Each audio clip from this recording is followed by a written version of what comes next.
నమస్తే రమ్మగారు. నమస్తే జయ. రమ్మగారు ఏదైనా చందమామ కథ ఒకటి చెప్తారు? చెప్దాం. ఏం చెప్దాము? లంకెబిందెల కథ చెప్తాను జయ. ఓకే. అయితే లంకెబిందెలు బోలెడని చెప్పుకున్నాం మనం అబ్బా! నా కూతురికి భలే ఇంట్రెస్ట్ అండి. కదా! ఆ! నాకు గూడా అదే. లంకెబిందెలు అనగానే అవి ఎలా ఉంటాయి? అందులో ఏముంటాయి? చిన్నప్పుడు చాలా ఆలోచించేవాళ్ళు. ఆ! అయితే లంకెబిందెలు దొరికాయనుకో మనకి, ఆ! ఎవ్వరికీ తెలియకుండా దాన్ని దాచిపెట్టడం ఎలా? అది కూడా ఆలోచిస్తారా మరి మీరు? అది ఒక పాయింట్ కాదా? ఆ! పాయింటేనండోయ్. చిన్నప్పుడు అదే ఆలోచించేవాళ్ళం. సినిమాలు చూసేవాళ్ళం కదా! ఆ! సినిమాల్లో లంకెబిందెలు దొరికిన తర్వాత లంకెబిందెల్ని ఆనుకుని పాములుంటాయి. అవునా సర్పాలు రమ్మగారు? కాపలా కాస్తాయి. ఒకటి. రెండోది లంకెబిందెలకి కాపలాగా భూతాలు, పిశాచాలు ఉంటాయి. ఓకే. అలా చెప్పేవాళ్ళు కథల్లో.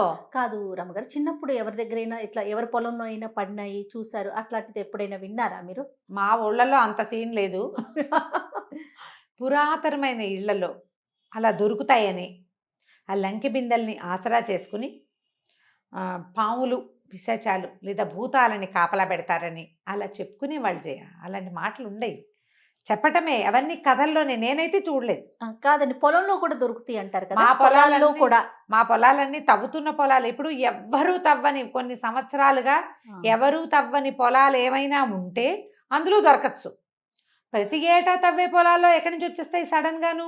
అలా రావు కదా! ఆ! నిన్నో మొన్నో ఎవరన్నా దొంగతనంగా నేను చుట్టుపక్కల ఎవరిదైనా పాతి విన్నారా పెడతారు. అంటున్నా. ఓకే. పాత కథలు. ఆ!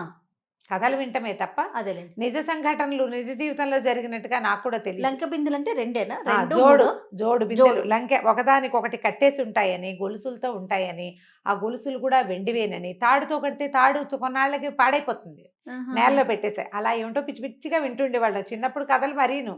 ఇంకా ఇప్పుడు మేము విన్న కథలు చాలా, నేను ఇప్పటిదాకా చెప్పలేదు. ఆ! మీరు విన్నావా? మరీ అభూత కల్పనలాగా ఉంటాయి కదా అని చెప్పట్లేదు కొన్ని కొన్ని ఓకే. కథలైతే. ఓకే. భలే విచిత్రమైన కథలు. ఇలా కూడా ఉంటుందా అనిపిస్తుందా? అప్పుడు మేము నమ్మేవాళ్ళం. ఇప్పుడు పిల్లలు ఎవరు నమ్ముతారు? నిజమేనండోయ్. ఆ! పెద్దవాళ్ళు కూడా ఇదేంటండి పిచ్చి కథలు చెప్తున్నారని పోట్లాడతారు. కథని కథలాగా తీసుకోలేకపోతున్నావు. తీసుకోలేం. కష్టమే. ఏదో కొంచెం కాస్త జీవితానికి దగ్గరగా ఉండాలి. హ్మ్. ఈ లంకబిందెల కథ ఒకటి చెప్దాం. చెప్పండమ్మ. పూర్వం అంట ఒక పల్లెటూరులో ఒక రైతు ఉండేవాడు. ఈ రైతుకి పాపం అసలు ఏమీ లేదు. బాగా బక్క రైతు. అయితే ఆ ఊరి జమీందారు గారు వీడి మీద జాలిపడి బంజరు పొలాలు వాళ్ళకి చాలా ఉంటాయి కదా! ఏవో అసలు వాడనివి. అందులో ఒక అరెకరం చెక్కని ఈ రైతుకిచ్చారు. ఇచ్చి "ఒరేయ్ తవ్వుకొని నువ్వు దున్నుకొని పండించుకోరా, నాకేమి ఇవ్వద్దు. నువ్వు బతుకు అంతే. ఈ అరెకరం మా తాత నాకిచ్చాడు, నేను నీకిచ్చాననుకో అంతేనన్నాడు." ఊళ్ళో వాళ్ళంతా ఓహో అన్నారు. మన రైతు కూడా సంతోషించి సరే ఎవరో స్నేహితుల దగ్గర వాళ్ళ దగ్గర వీళ్ళ దగ్గర ఒక అది తెచ్చుకున్నాడు. నాగలి తెచ్చుకుని ఓ జత ఎడ్లు బాకి అందరిని అడిగి, అంటే జమీందారు గారు పొలం ఇచ్చి వాడిని బతకమంటే మనం ఎడ్లన్నా ఇవ్వకపోతే ఎట్లా అని ఊళ్ళో జనాలు ఇచ్చారనమాట. దీన్ని తవ్వాడు. తవ్వుతూ ఉంటే మీద నాగలి పెట్టి దున్నేసరికల్లా ఓ రోజంతా దున్నాడు. రెండో రోజుకి ఈ అరకకి నాగలి కొర్రుకి ఏదో పట్టుకుంది. తీరా చూస్తే అతను అదంతా తవ్వేసరికల్లా 2 బిందెలు బయటపడ్డాయి. దాని నిండా బంగారు కాసులున్నాయి. ఆశ్చర్యపోయాడు. అయ్య బాబోయ్! ఏనాటితో ఇది జమీందారు గారి పొలం కదా! ఇప్పుడు గనక బయటకొచ్చిందా జమీందారు ఒప్పుకుంటాడా? తీసేసుకుంటాడు. నిజానికి ఈ ముక్క మనకిచ్చింది. నాకు గనక ఇవ్వకపోతే ఇలాగే బంజరుగా పడుండేది. కాబట్టి ఇది నాదే. ఇది నేనే ఉంచుకోవాలి. ఇంటికి తీసుకెళ్దాం అనుకున్నాడు. లేకపోతే లేవట్ల బిందెలు మహాబరువుగా ఉన్నాయి. రెండో మనిషి కావాలి. ఈయన దగ్గర ఎడ్లున్నాయి గానీ బండి లేదు. ఓహోహో! బండి మీద పెట్టి తీసుకెళ్తే అందరూ చూడరు. చీకటి మాటన ఎవరి బండి తీసుకొస్తాను? ఏ మనిషిని తెచ్చినా వాడికి వాటా ఇవ్వాలి, లేదా జమీందారికి తెలిసిపోతుంది. అందుకని పెళ్ళాన్ని తీసుకెళ్దాం అనుకున్నాడు. ఓకే. కానీ ఇతని భార్య వెర్రిబాగులది. అమాయకురాలు. అమాయకురాలు. కరెక్ట్ పదం అదే. వెర్రిబాగులుతనం అంటే అమాయకత్వాన్ని అయ్యో పాపం అమాయకురాలు అని అనుకోవడానికి వీల్లేదు. వెరితనం అనమాట. ఇది చెప్పచ్చు చెప్పకూడదు అవి దానికి తెలియవు. అందుకని ఏమనుకున్నాడు, భార్య ఎవరికైనా చెప్పినా ప్రమాదం లేకుండా ఉండాలి. బాగా ఆలోచించాడు. సరే ఏం చేశాడు, ఆ బిందెల్ని అక్కడే కప్పెట్టేసి నాగలి అరక తీసుకొచ్చి, నాగలి తీసుకొచ్చుకున్నాడుగా, నాగల్ని తర్వాత ఎడ్లని తీసుకొచ్చి ఆ స్నేహితుడు ఎవడైతే తనకు తవ్వడానికి ఇచ్చాడో దున్నుకోవడానికి వాళ్ళకి అప్పచెప్పాడు. బాగా చీకటి పడ్డాక ఏం చేశాడు, వెళ్తూ వెళ్తూ డబ్బులు దగ్గరున్న సంతలో కాసిన చేపలు ఓ కోడి కొన్నాడు. కోడిని ఏం చేశాడు, చెరువు దగ్గర వల వేసుకుంటున్నారు రోజు వాళ్ళు. వలేస్తారు చేపలు పడ్డానికి. చెరువులో ఓ పక్కన వల కట్టి పెడితే ఆ వల ఇంకా ప్రయత్నం ఏముండదు. సాయంత్రానికి ఓ 2-3 చేపలు పడ్డాయి అనుకో, అవి వండుకు తింటారనమాట. ఓకే. ఆ కోడిని చేపలు కొన్నాడుగా, కోడినేమో ఏం చేశాడు, ఆ వలలో కూర్చోబెట్టాడు. ఉమ్, మాట్లాడకుండా వినాలి. ఉమ్, కోడిని వలలో కూర్చోబెట్టాడు. అక్కడి నుంచి వెనకాల దొడ్లో తమ ఇంటికి వెనకాల భాగంలో ఉచ్చులు పెడతారు. ఏంటంటే పక్షులు అవి వాళ్తే ఏదైనా పక్షి అందులో పడింది అనుకో, పిట్ట మాంసం తినటం కోసం. ఓకే. ఉమ్, ఆ రోజుల్లో పేదవాళ్ళు వాళ్ళు బతకడా అన్నం తినాలి, కూర కావాలి కదా, ఆధారు పాపం. అందుకని ఆ ఉచ్చుల్లో ఏం చేశాడు, ఈ చేపల్ని ఇరికిచ్చాడు. కొనుక్కొచ్చిన చేపల్ని ఇరికిచ్చి మెల్లిగా భార్య చూడకుండా ఈ పని చేసి ఇంట్లోకి వెళ్ళాడు. వెళ్ళేసరికల్లా వాళ్ళ ఆవిడని, ఏమిటి చేతులు ఉప్పుకుంటూ వచ్చావు, ఏం వండుతాను, నువ్వు ఏదైనా తెస్తావనుకున్నాను, ఆ అరకలు గట్ట అక్కడ దున్నిన వాడివి, ఆ సంతకెళ్ళి ఏదైనా తేకూడదు, కాస్త కూర వండుకునేవాళ్ళం అనేసరికల్లా అతనేమన్నాడు, అక్కడ పని అవ్వలేదే, అయినాను మనం దొడ్లో ఉచ్చులేసాము, చెరలో వాలేసాము, ఏం పడ్డాయో చూద్దాం పదా అన్నాడు. భార్యను వెంబడి వెళ్ళాడు. వెళ్ళేసరికల్లా దొడ్లోకి వెళ్ళేసరికి ఉచ్చుల్లో చేపలు పడ్డాయి. అరే భలే వింతగా పడ్డాయి, ఉచ్చుల్లో చేపలు పడ్డం ఏంటి, ఎక్కడా వినలేదు అని చేపలన్నీ ఊడదీసింది. ఉచ్చుల్లో పడ్డ చేపలు చావు, చస్తాయి, చచ్చినాయి నాకు, అవి చచ్చు చేపలే, ఆవిడకి తెలియదుగా. చేపలన్నీ ఊడదీసి బొట్లో వేసుకుంది. ఏమీ నీళ్లలో వలేసాం కదా, 2 చేపలు పడ్డాయేమో అక్కడ కూడా చూద్దాం పా అన్నాడు. అక్కడికి తీసుకెళ్ళాడు. ఈ వలలో ఓ కోడి పిల్ల తేలుతుంది. కోడి హే అది ఉత్సాహపడింది, అర్రే రే రే కోడి భలే పడింది, ఎవరి కోడో, పోనీలే మన వల్ల పడితే మందే. అక్కడి నుంచి వల్ల నుంచి కోడిని తీసుకొచ్చారు. కోడిని తీసుకొచ్చాక ఇంట్లో పెట్టుకోగానే ఏమన్నాడు, ఏమేమే చీకటి పడింది, మన పొలంలో లంకి బిందులు దొరికినాయి, బరువుగా ఉన్నాయి, ఇద్దరం పోయి తెచ్చుకుందాం పా అన్నాడు.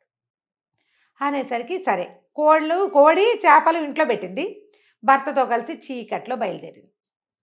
రాత్రి అయిపోయింది, చుట్టుపక్కల ఎవరు లేరు, ఇద్దరు నడుచుకుంటూ పోయారు. ఇతను ఏం చేశాడు, సాయంత్రం అక్కడి నుంచి వచ్చేటప్పుడు, సంత నుంచి వచ్చేటప్పుడు ఒక కుండతో ఎర్రనీళ్ళు, ఓ చెట్టు మండ అక్కడ పెట్టాడు తమ పొలం దగ్గర.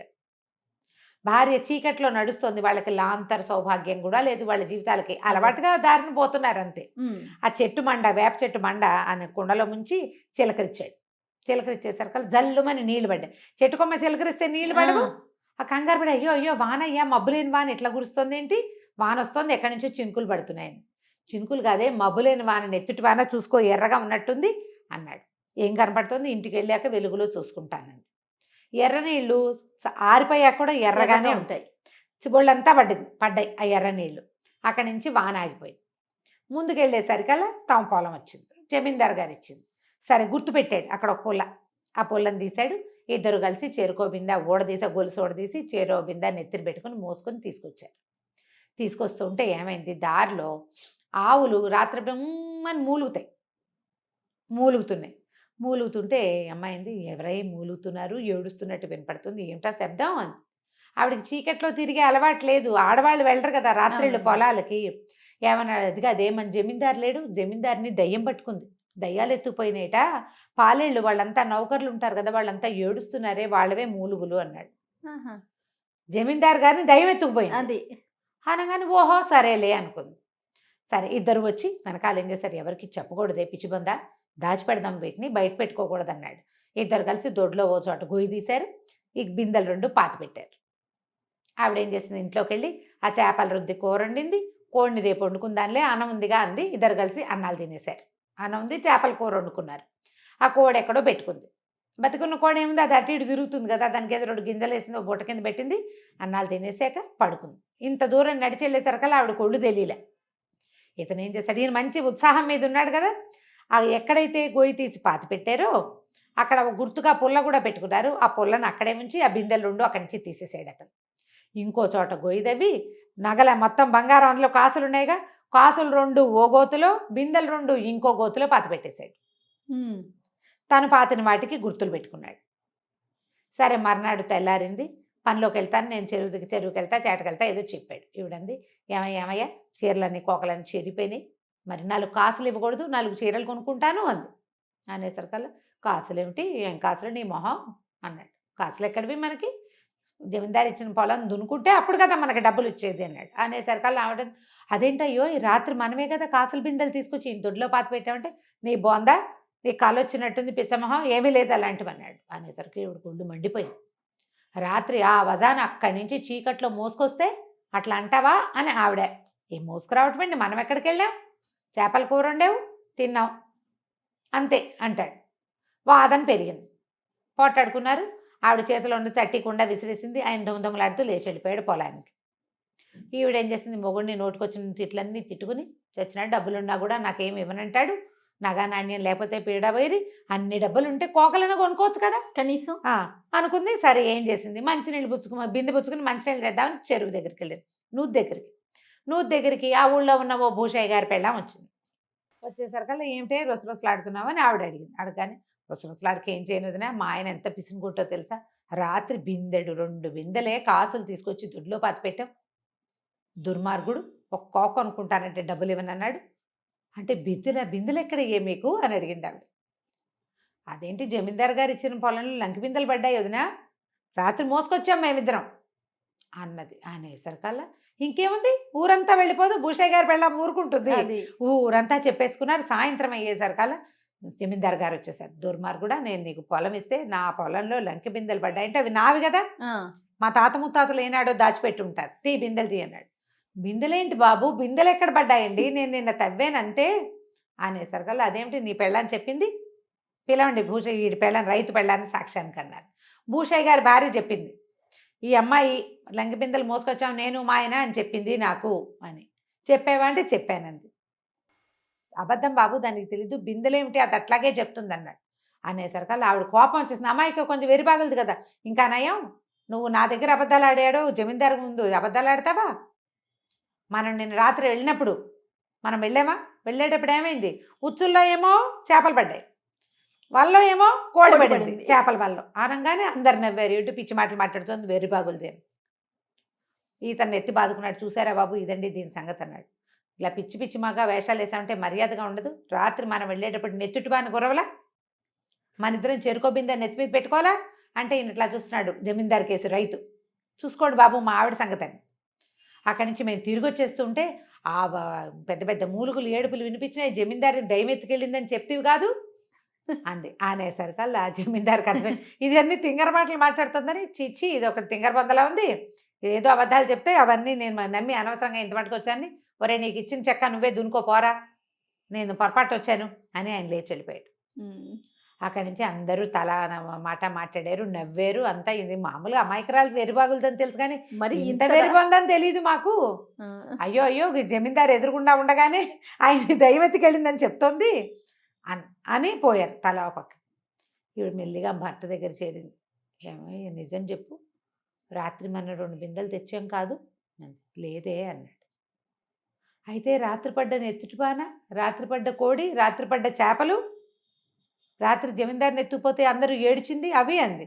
నీకు కళ వచ్చిందే అన్నాడు. అట్లాంటి కళ్ళు వస్తాయా అని ఆశ్చర్యపోయింది.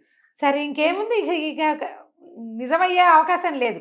అక్కడి నుంచి ఏం చేసింది, రాత్రి మనం పుల్ల పెట్టితే అని పరిగెత్తుకుంటూ పోయి అక్కడ తవ్వింది. ఏమీ లేదు అక్కడ. అట్లాంటి కళ వచ్చిందా నాకు, చేపల తేపులు ఇంకా వస్తున్నాయే అనుకుంటోంది. చేపల కూర తింది కదా, కానీ ఇంకేమీ లేదు. అక్కడి నుంచి ఇతను ఏం చేశాడు, ఆ కాసులు బయటికి తీయకుండా ఆ పొలం దున్నుకుంటూ క్రమంగా కాస్త ధనవంతుడు అయ్యాక తన డబ్బులు నిదానంగా పడి, ఎందుకంటే భార్య వెర్రిబాగులది, తెలియజేస్తే మొత్తం పోతుంది. దాని వెర్రిబాగులతనాన్ని ఆసరా చేసుకుని దాని ఇంట్లోనే తన అమ్మాయిని ఏం చేయలే, ఉంచుకున్నాడు తనతో పాటే. కానీ దాన్ని ఆసరా చేసుకుని ఈ డబ్బులన్నీ సంపాదించేసుకున్నాడు అనమాట. ఊళ్ళో వాళ్ళంతా ఊరుకున్నారు. తర్వాత అమ్మాయి నగలు కొన్నా నాణ్యంగా ఉన్నామన్నా ఎవరు నమ్మేవాళ్ళు కాదు, పట్టించుకునేవాళ్ళు కాదు. వాడు సంపాదించుకుంటున్నాడు అనుకుని ఊరుకునేవాళ్ళు. కథ కంచికి మనం ఇంటికి. చాలా బాగుంది, చిన్న క్యూట్ స్టోరీ కదా. ఇలా ఇప్పుడు ఎవరు ఇలాగే కదా మోసం చేస్తారు. అవునండి, మోసపోయేది ఇలానే కదా. ఇప్పుడు అమ్మాయి పాపం అమాయకురాలు భార్య కాబట్టి సరిపోయింది, ఇంకోళ్ళనైతే అదే కదా. చాలా బాగుందండి. నమస్తే రమ్మగారు. నమస్తే.